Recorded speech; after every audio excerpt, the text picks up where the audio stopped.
Yevropa davlatlaridagi go'shtlarning hukmi. Savol. Assalomu alaykum ustoz. Yevropa davlatlarida yashayotgan ba'zi musulmonlar kala, to'xu, qo'y go'shtlari bo'lsa, Alloh taolo ahli kitoblarning yemakligi va ayollari sizlar uchun halol qilindi degan deb yaverdi ekan. Undaqda bismillah bilan bo'g'izlanmagan molni yeyish o'xshashla harom qilingan edi. Buningga bir tushuncha bersinlar. Alloh rahmat qilsin. Javob. Va alaykum assalom va rahmatullohi va barakatuhu. Barliq hamdu sanolar Janobi Allohga bo'lsin. Durud va salomlar payg'ambarimizga, u zotning oli taobatlariga, ashablariga va u zotga toki qiyomatgacha ergashganlarga bo'lsin. Ulug' Alloh butun insonlarni halol, pok narsalarni iste'mol qilishga buyurgan. Ey insonlar, yer yuzidagi halol, pok narsalardan yanglar. Shaytonning yo'llariga ergashmanglar. Chunki shayton sizlarga ochiq dushmandir. Andın müminlərni pak yeməkliklərini iste'mol qilishga buyurib, ey iman etqanlar, biz sizlarni rizqlandırğan narsalarning paklaridan yanglar degan. Yana Allohning nomi aytilib bo'g'izlangan mollarni yeyishga, Allohning nomi aytilmay bo'g'izlangan mollarni yemaslikka buyurib, Allohning oyatlariga iymon keltiruvchi bo'lsanglar, Allohning ismi aytilib bo'g'izlangan hayvonlarni yanglar. Allohning ismi aytilmay bo'g'izlangan hayvonlarni yemanglar. Ularni yeyish albatta gunohdir degan. Kafirlardan faqat ahli kitob, ya'ni Yahudi xristianlarning bo'g'izlagan qo'y, kala qatorliq chorva mollarining go'shi, to'xu, o'rdak, g'oz, kaptar, to'shqon qatorliqlarning go'shi, shundaqla ular o'g'lagan hayvonlarning go'shi musulmonlarga halol qilgan. Alloh taolo Qur'on Karimda bugun sizlarga barliq pok narsalar halol qilindi. Kitob berilganlarning yemakliklarimi sizlarga haloldir. Sizlarning yemakliklarimi ularga haloldir deb ko'rsatgan. Ibn Abbas radhiyallohu anhuma mazkur oyatdagi ularning yemakliklarini bo'g'izlagan mollari deb tafsirlagan. Ko'plagan mufassirlarmi shundoq tafsirlagan. Mayli bu tafsir bo'yicha ularning bo'g'izlaganlari halol deyli yoki oyatdagi yemakliklari degan so'z ularning hamma yemakliklarini o'z ichiga oladigan umumiy bir ibora deyli, baribir. Chunki uningdan boshqa oshliq, non, meva, ko'ktat va sirka qatorliq turli yemakliklar mushriklarning bo'lsa-mu halol. Demak, ahli kitobning bo'g'izlagan mollari musulmonlarga halol ekanligi barliq islom olimlari ittifoq masaladir. Buning sababi, garchi ahli kitoblar musulmonlarning qarshida kafir sanaladigan bo'lsa-mu, lekin ular butparastlarga yoki ateistlarga qaraganda farqli. Ahli kitoblar aslida tavhid e'tiqodida bo'lib, keyincha e'tiqodi bulg'anib ketgan bo'lsa-mu, ularda tavhidning ba'zi iznalari qolgan. Ularda vahiyga, payg'ambarlikka va oxirat kuniga ishonishmi bor. Shundaqla ularning e'tiqodida Allohdan boshqaga qon qilish harom. Ular bo'g'izlagan mollarga Allohning ismini aytadi. Shunga ahli kitoblardan boshqa kafirlarning bo'g'izlaganlari muboh qilinmagan. Alloh taolo ularning yemakliklarini yeyishga ruxsat qilgandek, musulmonlarga ularning qizlari bilan uylanishga ruxsat qilgan. Yevropa bilan Amerika qit'alarida yashaydigan musulmonlar hali uzundan beri duch kelayotgan muhim masalalardan biri halol go'sht masalasidir. Hammamizga ma'lum bo'lganidek, Yevropada necha xil din va mazhab mansublari yashaydi. Gerçi Yevropadagi ba'zi shaharlarda musulmonlarning qushxonalari yoki halol go'sht topilsa-mu, ko'pincha joylarda musulmonlar o'z qo'llari bilan so'ygan ishonchlik halol go'sht yo bak iroqda, yo bak qimmat, yo faqat yo'q bo'lishi mumkin. Yevropaliklar aslida ahli kitob bo'lg'achqa, biz ahli kitobning qo'llaridagi go'shtlarning hukmini tuvandagicha bayon qilamiz. 1. Ularning qo'llaridagi suv janloqlari bo'lgan baliq va dengiz mahsulotlari bizga halol. Ya'ni suvda yashaydigan hayvonlarning hammasi ko'pchilik olimlarning nazarida halol. Uni musulmon tutsin yoki kafir tutsin, tirik tutsin yoki o'lik tutsin o'xshash. Chunki Alloh taolo dengiz hayvonlariga bo'g'izlash shartini qo'ymagan. Ammo Hanafi mazhab qarshida dengizda yashaydigan hayvonlardan faqat baliqni yeyishga bo'ladi. 2. O'zi o'lib qolgan hayvon. Buni ahli kitob yeydigan bo'lsa-mu, musulmonlarga harom. Bo'g'ilib o'lgan, urib o'ldirilgan, yiqilib tushib o'lgan va usilib o'lgan hayvonlar o'zi o'lib qolgan hayvon qatoriga kiradi. Uning yeyilishi harom qilingan. Ammo uning terisi, munguzi, so'ngi va yo'nglardan foydalanqili bo'ladi. 3. Qon, ya'ni hayvonlarni bo'g'izlaganda to'kilgan qonlar. 4. To'ng'iz go'shti. Buni ahli kitob yeydigan bo'lsa-mu, musulmonlarga harom. Chunki to'ng'iz go'shti yahudiylarga ham, xristianlarga ham harom qilingan. Lekin yahudiylar ta bugunga qadar uni harom deb kelgan bo'lsa-mu, xristianlar uni halol deb olib yeyveradigan bo'lgan. It, eshaklarning go'shti harom. Alloh taolo Maid surasida bu haromlarni texmi tafsili bayon qilgan. Sizlarga o'zi o'lib qolgan hayvon, qon, cho'chqa go'shti, Allohdan boshqasining nomi tilga ilinib bo'g'izlangan hayvon, bo'g'ib o'ldirilgan hayvon, urib o'ldirilgan hayvon, yiqilib o'lgan hayvon, hayvonlar tarafidan usib o'ldirilgan hayvon, yirtqich hayvonlar yeb qo'ygan hayvon harom qilindi. Maid surasi 3-oyat. 5. Islomdan chiqib ketgan murtadlar, Yahudi xristianlardan o'z dinini tashlab dinsiz bo'lib ketganlar, ateistlar, kommunistlar, buddistlar, butparastlar, siklar, hindilar, brahmanlar, atashparastlar va mushriklarning shundaqla bahoiylar, durziylar, nusayriylar, qaddiyoniylar va ismoiliylarning bo'g'izlaganlari harom. Bu turli kishilar bo'g'izlagan mollarning go'shtini yegili bo'lmaydi. 6. Ahli kitobga ularning zulmlari va gunohlari tufaylidan jazo sifatida harom qilingan, lekin bizga halol bo'lgan go'sht maylar ahli kitob uni yesin yoki yemasin, uningda boshqa halollik shartlari topilsa, u bizga halol. Bular buni oyatda bayon qilingan. Yahudiylarga tom tuyoqli hayvonlarning hammasini harom qildik.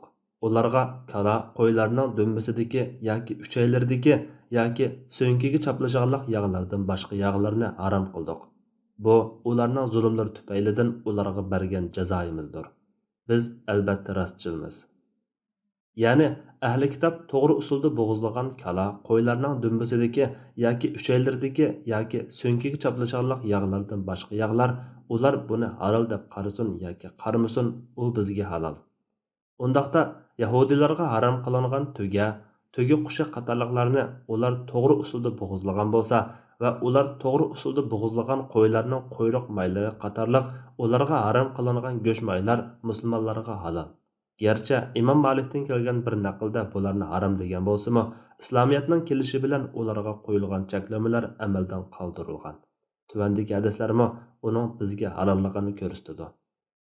Abdullah ibn Mughaffal radhiyallohu anhu: biz Xaybar qo'rg'onini muhosiraga olib turayotgan chog'imizda bir odam bir to'lin mayni tashlagan edi. Men uni elib olish uchun darhol sakrab shundoq qarasam, Rasululloh sallallohu alayhi vasallam turibdi ekan, uningdan baxajli bo'lib ketdim degan. Anas ibn Malik radhiyallohu anhu so'zlab berdiki, bir Yahudi ayol Rasululloh sallallohu alayhi vasallamga zahar solingan qo'yning go'shtini olib kelgan edi. Rasululloh u go'shtini yedi. Keyin u ayol tutilib kelinganda uni o'ldirotmaylimi deyilgan edi. Rasululloh yo'q deb unamadi. Men ta hozirmi ashu zaharning ta'sirini Rasululloh sallallohu alayhi vasallamning kichik tilida bor deb qarayman. Yuqori hadislar Yahudilarga harom qilingan halol go'sht maylarning ular to'g'ri bo'g'izlagan taqdirda bizga halol ekanligini aniq bildirdi. 7. Ahli kitobning Allohning nomini atamay zabih qilgan mollari ba'zi olimlarning nazarida halol. Chunki Alloh ularning bo'g'izlaganda Allohning nomini atashni tashlab qo'ydiganligini bilib, ularning bo'g'izlaganlarini halol qilgan. Shunga ular bo'g'izlagan mollarda Allohning nomini atishi shart emas. Yana bir qism olimlarning nazarida musulmonga o'xshash Allohning nomini atishi shart. Agar ular Allohning nomini atamay bo'g'izlagan bo'lsa, yeyishga bo'lmaydi. Bu yerda Allohning ismi aytilmay bo'g'izlangan hayvonlarni yemanglar, ularni yeyish albatta gunohdir degan oyat bilan kitob berilganlarning yemakliklari sizlarga haloldir. Aytqinki, menga vahiy qilingan ahkamlar ichida har qanday odamning iste'moli uchun o'zi o'lib qolgan mol yoki to'kilgan qon yoki cho'chqa go'shti, chunki u haqiqatan nejisdir. Yoki Allohdan g'ayrining ismi aytilib bo'g'izlangan harom moldan boshqa haromni topolmayman. Kimki majbur bo'lib ko'ngli xohlamagan yoki chekdan oshmagan holda yesa, Parvardigoring haqiqatan mag'firat qilg'uchidir, mehribondir degan oyatlarni ikki taraf o'z qarashlariga dalil qilib ko'rsatishi mumkin. Bu yerda dalillar ehtimolliq bo'lg'achqa, shaksiz halol go'shtlarni topolmay, qiyinchilikda qolganlar bu turli go'shtlarni yeysa bo'ladi. 8. Yana bir xil go'shtning hukmida olimlarning qarashlari o'xshash emas. U bo'lsa-mu, ahli kitob monastir va chirkavlar uchun va shukrona bayrami, Rojdestvo, Yangi yil bayramlari uchun bo'g'izlangan hayvonlarning go'shti. Buni imom Ibn Taymiya qatorliq ba'zilar harom deb qarasa-mu, imom Ahmad qatorliq yana bir qism olimlar halol deb qaraydi. Hazrati Abu Darda radhiyallohu anhu Jarjis nomli bir chirkav uchun bo'g'izlanib, shu chirkavga sovg'a qilingan bir qo'chqor haqida uni yesak bo'lamdi deb so'ralganda, "Ey Alloh, afu qil. Ular ahli kitob. Ularning yemiki bizga, bizning yemikimiz ularga halol" deb uni yeyishga buyurgan.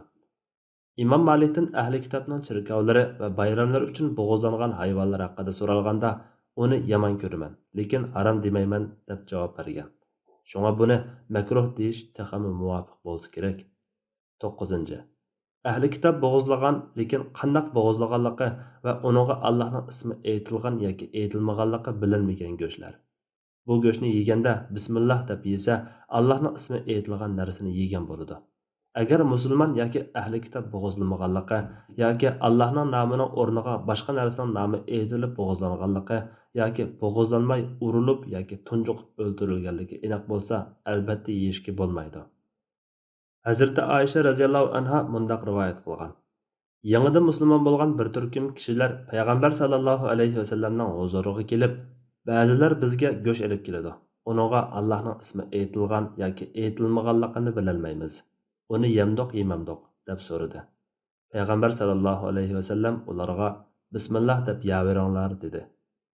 Mazkur hadis Madina Munawvara atrofidagi arablar musulmon bo'lib, ba'zilar taxa bismillah deyishni to'liq o'rganib bo'lmagan chog'dagi ahvol. Ular odatda hayvonni tirik bo'g'izlaydi. Ammo hozir Yevropaliklarning ko'p qismi dinsiz, oz qismi xristianlikda qoldi. Hayvonni to'xta yoki tapanchada o'ldirib qo'yib, andin bo'g'izlaydi. Desak, Yevropada bu hadisning hukmini tatbiqlash to'g'ri bo'lmasligi mumkin. 10. Ahli kitobning Allohning g'ayrining nomini atab zabih qilgan mollari harom. Masalan, Isoning yoki Uzayrning nomini atab zabih qilsa, u go'sht musulmonlarga aniq harom.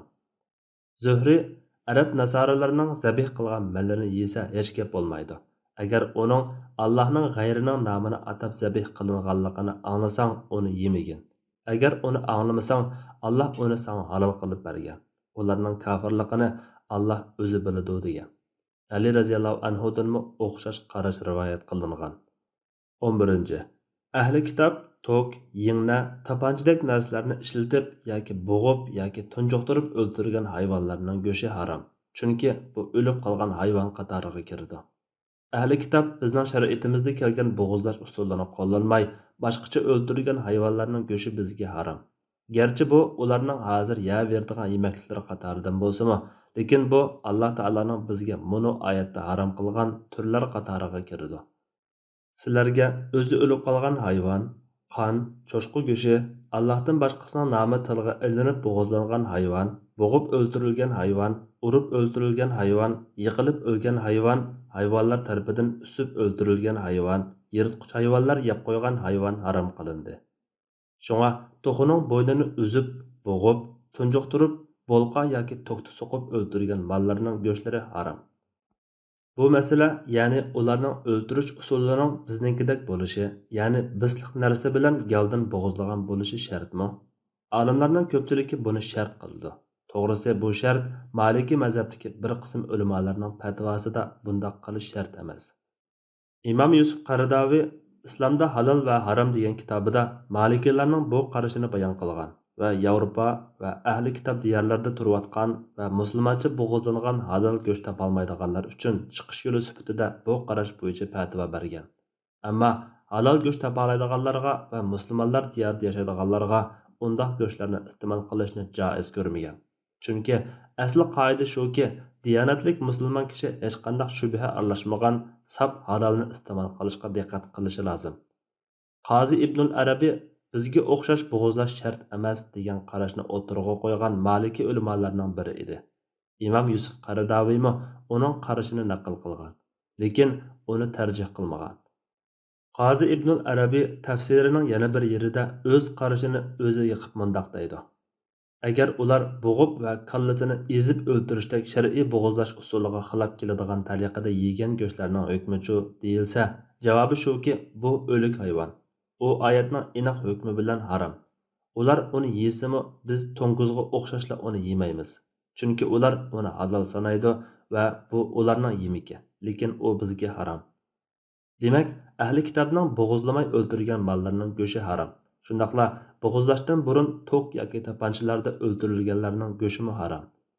Bilishimcha, Yevropada to'xu va boshqa qo'y kala qatorliq hayvonlarni o'ldirish usuli har xil. Ba'zilarda to'xu ikki putidan esib, to'q ulab qo'yilgan suvga chillinib, buningda to'xu to'q bilan so'g'ilib qiynaladi. Andin behush qilingandan keyin bo'yni kesiladi. Ba'zida to'xu to'q so'qiyotganlikdan o'lib bo'ladi yoki suvda tunchuqib o'lib ketadi. Tekshirishlar natijasida to'xularning 3dan biri to'q bilan suvga chilinishda o'lib bo'ldi ekan. Andin bo'ynini kesibla tozalanish uchun qizg'iq suvga chilinadigan. Bu intayin tiz bo'lganlikdan to'qdan saq qutulib bo'yni chala kesilgan ahvolda texi jani chiqib bo'lmay turibla qizg'iq suvda tunchuqib o'ladi. To'q bilan so'qilgan hayvonlar bo'g'izlangan taqdirdami jismidagi qon to'liq eqib bo'lolmaydi.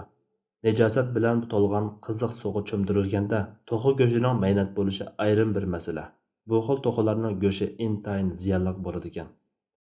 Ularning o'ldirish usullari ichida yuqori besimli tok bilan qanini oqtirmasdan o'ldirish, gaz bilan bo'g'ib o'ldirish, inglizlarning ittik pichoq bilan hayvonning 4 va 5 qo'vrug'isining orliqini ko'krakdan yerib, o'pkining ikki qantiga havo po'lash usulida hayvonning qanini oqtirmasdan nasosdan chiqqan havoning o'pkiga kirgan besimidan o'ldirish usullari bor.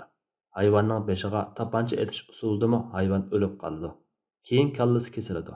Bu go'shtlarning hammasi harom bo'lib qoladi. Yuqorqi sabablardan Yevropa Fatvo va tadqiqot komiteti halol go'sht masalasini alohida ko'ngil bo'lib muzokara qilib, oxirida musulmonlarning diniy kimliklarini qo'g'dab qilish va o'zlarini harom narsalarni iste'mol qilib selishdan saqlash uchun islom shariati ko'rsatgan belgilama bo'yicha bo'g'izlash shartlariga rioya qilishning zarurligini ta'kidlagan. Shundaqla odatda ilib berilayotgan bo'g'izlash usullarini ko'zdan kechirgandan keyin shariatga xilof ko'p ishlarning bo'ldiganligini, qo'y bilan muzaylar o'lib qolmasimi, to'xu kallalarning bo'g'izlashdan burilib o'lib qoladiganligini ko'zda tutib, to'xu bilan kalla go'shtlarini yeyish joiz emas. Ammo qo'y bilan kichik muzayni bo'g'izlash usuli ba'zi joylarda shar'iy bo'g'izlash qoidasiga zid kelmaydi deb qaror qilgan.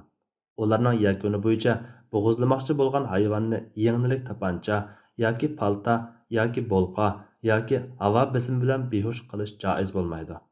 To'xularni to'xta so'qish orqali behush qilishga bo'lmaydi. Ammo bo'g'izlashdan burun behush qilingan hayvonlar o'lib qolmaganlar bo'lsa, to'g'ri bo'g'izlansa halol bo'ladi. Yana g'arb diyorida yashaydigan musulmonlarning ko'ngli xotirjam bo'lishi va diniy kimliklarini qo'g'dab qilish uchun o'zlariga xos ayrim qushxonlarni barpo qilishni tavsiya qilgan. To'q besmini 100 dan 400 voltdan o'rnatib o'tmaslik, eqimini qo'ylarga 1 amperdan, kallalarga 2,5 amperdan oshirib o'tmaslikka kafolat qilinishi, to'qti so'qish 3 sekunddan 6 sekund orasida bo'lishi ta'kidlangan. Behush qilingandan keyin shar'iy bo'g'izlashdan burun o'lib qolmaganligini aniq belgili bo'lgan taqdirda, u hayvonlarning go'shtini yeyishga bo'ldiganligini Islom fiqh akademiyasi ta'kidlagan. Bu yerda shunimi eslatib o'tish kerakki, Yevropadagi hayvonga rahimdillik qilish da'vochilari va jamiyatlari, shundaqla Daniya, Shvetsiya qatorliq ko'p davlatlar hayvonni bo'g'izlashdan burun behush qilish, uning qiynalishini yengillatadi deydi. Lekin ahvol butunlay aksicha bo'lishi mumkin. Chunki bu ishda tijoriy g'arazmi yo'q emas. Bo'g'izlamoqchi bo'lgan hayvon bo'g'izlanishdan burun o'lib qolsa yoki behush qilinsa, to'liq qansirash bo'lmaydiganligi sababli go'shining vazni og'ir bo'ladi. Paydani ko'p oladigan gap. Bu masalada Angliya musulmon doktorlar jamiyatining raisi doktor G'ulam Mustafa Xon bilan Birmingham shahridagi Jama vaqfining raisi doktor Muhammad Nasimlarning dokladida mundaq yakun kelgan. 1. Hayvonni bo'g'izlashdan burun behush qilish hayvonda bo'shashni keltirib, yuragi tugilib olganlik tufayli qon odatdagidek to'liq chiqmaydi. 2. Tok bilan so'qish hamma ahvollarda ko'zlagan maqsadni ado qilmaydi. Agar hayvonning gavdasiga qaraganda besim yengil bo'lib qolsa, his tuyg'usini yo'qotmasdan faol holatda qoladi. Natijada tok so'qish azobi bilan bo'g'izlash azobini birga tortadi. Ammo besimni ko'tarolmagan taqdirda hayvonning yuragi to'xtab o'likka aylanadi. 3. Musulmonlarning bo'g'izlash usuli hayvonga eng rahim shafqatli usul. Qandaq deganda, ittik pichoq tez suriladi. isbotlanishicha og'riq his qilish teri ostidagi og'riqqa aloqador nervlardan keladi. Mazkur tariqada bo'g'izlashda og'riq yengillaydi. His tuyg'usini yo'qotmagan hayvonning yuragi to'liq qansirashga yordam qiladi. Yuqorida Yevropada yashaydigan musulmonlarga uchraydigan go'shtlarning hukmini bir-birlab bayon qilib o'tdim. Hamda tuvandagi Yevropadagi halollik guvohnomalari va Yevropadagi dinlar ustida to'xtalib o'taman. Ko'pincha davlatlar o'z aholisi bo'lgan musulmonlarga yoki boshqa davlatlardagi musulmonlarga go'sht sotishda halollik guvohnomasi qo'llanadi. Halollik guvohnomasi odatda pul topadigan yo'l bo'lg'achqa, bu guvohnomalarda ishonch ozlab ketgan.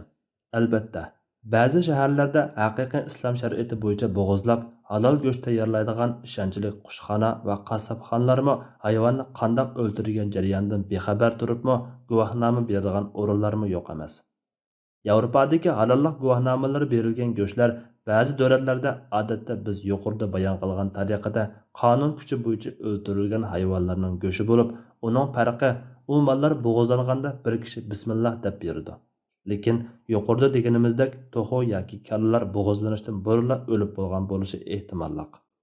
Angliya halol yemaklik komiteti bo'g'izlashdan burun to'kti so'qib behush qilingan to'xo, qo'y va kallalarning go'shtini yeysa bo'ladi degan.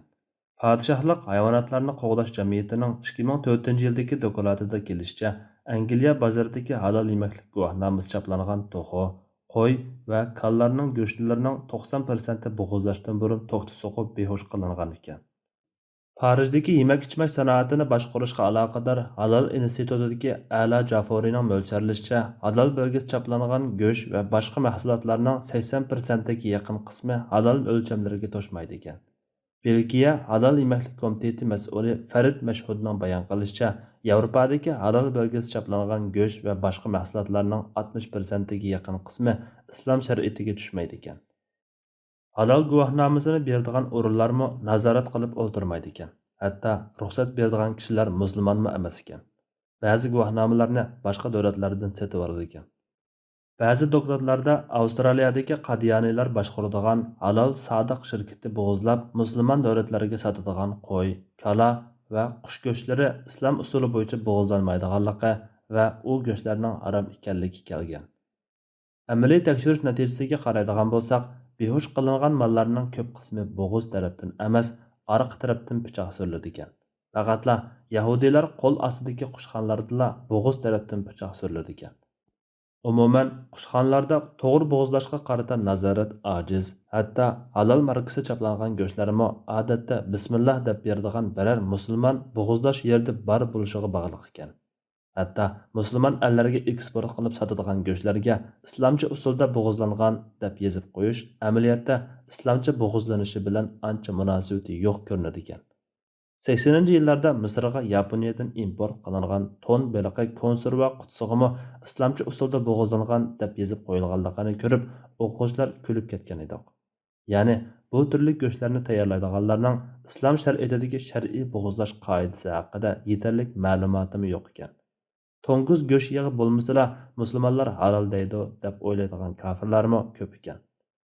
Tövəndə İslamda go'shtning halol bo'lishi uchun hayvonni bo'g'izlash usullarini bayon qilib o'tish foydali bo'lsa kerak. 1. Hayvonlar tirik vaqtida Allohning nomini atab, takbir aytib, bo'g'ziga ittik pichoq surilib bo'g'izlanishi. 2. Allohdan boshqasining nomi aytilmasligi. 3. Hayvonning geli yoki bo'g'zidan bo'g'izlanishi. Bo'ynining orqasiga pichoq surilsa, yegili bo'lamdi, bo'lmamdi? Ko'pchilik olimlar yegili bo'ladi deydi. İmam Malik bo'lmaydi deydi. 4. Malning kallasini darhol uzib o'tmay, ikki shox tomiri bilan kanay va kekirdakni kesib bo'lgandan keyin sal ta'xir qilib turish lozim. Bunda qilmaganda mal yuqorqi 4 narsani kesishdan o'lmay, yo'lun kesilganlikdan o'lib qolishi mumkin. 5. Bo'g'izlab bo'libla so'yishqa yoki biror yerini kesishga yoki so'ndirishga tutish qilmay, badani jimib sal so'vgandan keyin andin so'yish. Yevropadagi dinlar. Yevropa aholisining bir qismi musulmon, bir qismi yahudi, bir qismi xristian bo'lsa-mu, yengimizda ularning mutlaq ko'p sonliqi xristian deb sanab qolgan. Amaliyotdagi statistikalarda Yevropadagi biz xristian deb o'ylagan aholining xali ko'p qismi dinsizlashib ketgan. Siz xristian deb o'ylagan birisidan "Sen qaysi dinda?" deb so'rasangiz, u men dinga ishonmayman deb javob berishi mumkin. Xuddi musulmondan birisi ateist yoki kommunist bo'lib ketsa, u musulmon bo'lmagandek xristianlarmi dindan chiqib ketadi. Ömrüdə birər qatim çirkəvə berib qoyuşı diniga etiqad qılğanlıqdan emas, balki örüp-odatga rioya qilish jihatdan bo'ladi. Natijada ularning Allohni, Isa alayhissalomni va oxirat kunini e'tirof qilganlari ahli kitob bo'ladi. Ulardan tandiganlari ahli kitob doirasiga kirmaydi. Angliya Mustaqillik gazeti 2016-yili Yevropadagi ateist davlatlar xaritasini e'lon qilgan. Aholisi Allohni tonimaydigan davlatlarning 5ida Fransiya birinchi o'rinni egallagan. Ulardan Allohni taniydiganlar 27%, ateistlar 40%, ruhga e'tiqod qilganlar 27% ekan.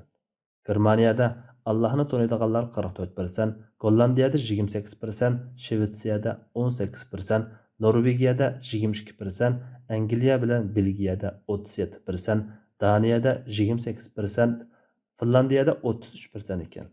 Albatta, Allohni taniydiganlar qatorida musulmonlarmi bor. Fransiya bilan Germaniyada 5 milliondan musulmon bor. Umuman Yevropa nufusining 5% musulmonlar deb qaraladi. Yevropadagi yahudiylar 2 millionga, Amerikadagi yahudiylar 5,5 millionga yetadi. Yevropa va boshqa ellarda yahudiylar qushxonasida bo'g'izlangan qo'y, kala qatorliqlarning go'shtlarini musulmonlar yeysa bo'ladi. Yevropadagi musulmonlar go'sht masalasida qiynalganda yahudiylarning halol deb qaragan koshir go'shtlarini iste'mol qilib hojatini qamdagan ahvollar bo'lgan. Chunki yahudiylarning dindorlari halol go'sht masalasida qattiq tuzumga rioya qiladi.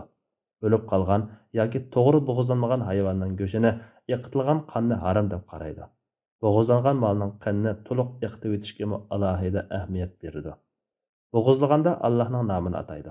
To'ng'iz go'shtini harom deb qaraydi. Ularning bo'g'izlash usulida islom shariatidagi bo'g'izlag'uchi, bo'g'izlash saymini va bo'g'izlanadigan mol qatorliqlarda talab qilingan shartlar rioya qilindi. Shunga Yevropadagi musulmonlar yahudiylarning koshir, ya'ni halol go'shtlarini iste'mol qilsa bo'ladi. Xulosa: Yevropada yashayotganlar o'zlari ishonch qiladigan musulmon qassoblar shar'iy bo'g'izlaydigan qushxona va do'konlardan go'sht sotib olib iste'mol qilsa, yoki ishonch qiladigan o'rinning guvohligiga tayanib iste'mol qilsa, yoki yahudiylarning koshir go'shtlarini iste'mol qilsa bo'ladi. Undan boshqa bozorlardagi halol markalik go'shtlarni shunaqla to'xta yoki tapanchada yoki boshqa usullar bilan behush qilinib noto'g'ri o'ldirilgan mollarni yegili bo'lmaydi. Xristian yoki yahudiy bo'lmagan ateist, butparast va boshqa kafirlarning bo'g'izlaganlarni yegili bo'lmaydi. Kimlikda xristian deb yozilgan bo'lsa-mu, lekin e'tiqodida yahudi yoki xristian diniga e'tiqod qilmasa, ahli kitob bo'lmaydi. Alloh eng to'g'risini bilguchidir. Fatvoda Dr. Abdul Aziz rahmatulloh. Fatvolar majmuasi 3-tom.